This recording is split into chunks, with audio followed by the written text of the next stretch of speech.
To SR7 TV news. నూతన వంతెనల నిర్మాణాలు జరగకపోవడంతో పాత బ్రిడ్జిలపై ప్రయాణం చేస్తూ ప్రాణాలు గుప్పెట్లో పెట్టుకుని ప్రయాణం చేస్తున్న ప్రయాణికులు.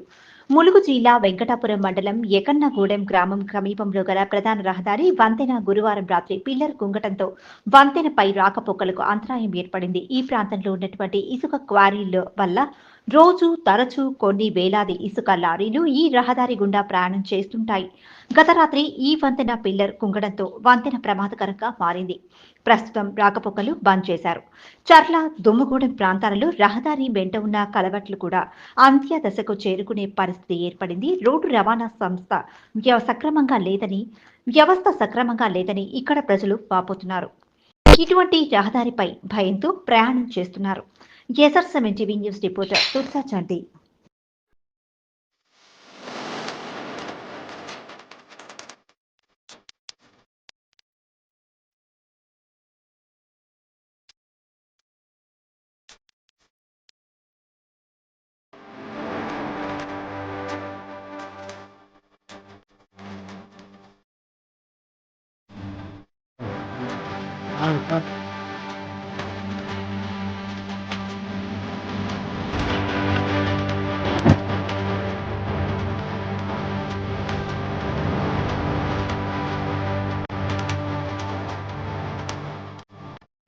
ములుగు జిల్లా వెంకటాపురం మండలం మరియు భద్రాద్రి కొత్తగూడెం జిల్లాకి సంబంధించిన సరిహద్దు ప్రాంతాల్లో ఉన్నటువంటి బ్రిడ్జి నిన్న రాత్రి అర్ధరాత్రి టైంలో ఒక పిల్లరు కుంగినట్లు సమాచారం వెళ్ళడంతో అధికారులు అప్రమత్తమై ఈరోజు వెహికల్స్ని అటు ఇటు కట్టుదిట్టం చేసి భారీ వెహికల్ని ఇటు సైడు ఇరువైపులా తిరక్కోకుండా భారీ వెహికల్ని మాత్రం అక్కడ ఆపినట్లు ఆర్ఎంపీ సిబ్బంది చొరవ తీసుకొని వాళ్ళు ఆపడం జరిగింది. అదేవిధంగా ఈ యొక్క సమాచారం నైట్ టైంలో తీసుకొని ఉన్న వ్యక్తి ఇప్పుడు మన ముందున్నారు. మిగతా సమాచారం ఆయన దగ్గర తీసుకుందాం. చెప్పండి సార్.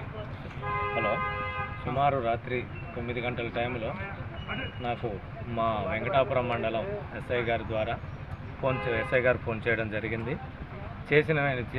ఫోన్ చేసి మీ గ్రామ పంచాయతీలో ఉన్నటువంటి ఏకన్నగూడెం వద్ద బ్రిడ్జ్ కూలిపోతుందని నాకు సమాచారం అందింది. క్రాంతి, మీరు వెంటనే వెళ్ళి పంచాయతీ ట్రాక్టర్లు, గ్రామస్తుల ట్రాక్టర్లు తీసుకుని వెళ్ళి రోడ్డుకు అడ్డంగా పెట్టి ఉన్నటువంటి వచ్చే వెహికల్ని ఆఫ్ చేసి ఆ ప్రమాదం నుంచి ఆ బ్రిడ్జిని కొంచెం కాపాడవలసిందిగా స్థానిక ఎస్ఐ గారు నాకు తెలియపరచడం జరిగింది. ఎస్ఐ గారి చెప్పిన వెంటనే నేను వచ్చి ఇక్కడ సుమారు ఒక 30-40 లారీలు, బస్సులు, ఆర్టీసీ బస్సులను ఆపివేసి ఎక్కడి బండ్లను అక్కడ ఆపివేసి ఆ ట్రాక్టర్లు అడ్డుపెట్టి వెనక్కి పంపించడం జరిగింది. అలాగే ఈ బ్రిడ్జి మీద సుమారు రోజు 400 నుంచి 500 లారీలు అధిక ఓవర్లోడ్తో ప్రయాణించడం జరుగుతుంది. కావున ఈ అధిక లోడు వల్ల ఈ బ్రిడ్జి కుంగిపోవడం జరిగింది. అలాగే ఈ బ్రిడ్జితో పాటు ఆలుబాక బ్రిడ్జి, వీరభద్రానం దగ్గర ఉన్నటువంటి బ్రిడ్జిలు కూడా ఇదే ప్రమాదానికి గురయ్యే ప్రమాదం ఉంది. కాబట్టి అధికారులు స్పందించి ఈ యొక్క అధిక లోడుతో వెళ్ళేటువంటి లారీని ఆపివేస్తారని కోరి ప్రార్థిస్తాను.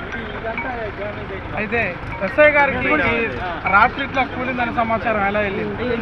ఇటువైపు నుంచి ప్రయాణించే వ్యక్తులు కానీ లేదా స్థానిక ప్రజలు కానీ ఎస్ఐ గారికి తెలియపరచడం జరిగింది.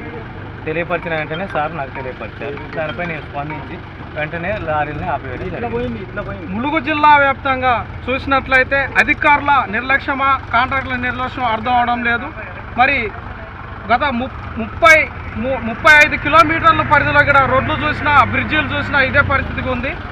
ఓవర్లోడ్ ఇసుక లారీలు ఓవర్లోడ్తో దిగడం వల్లే ఈ పరిస్థితి జరిగినట్లు ఇక్కడ ప్రజలు చెప్తున్నారు.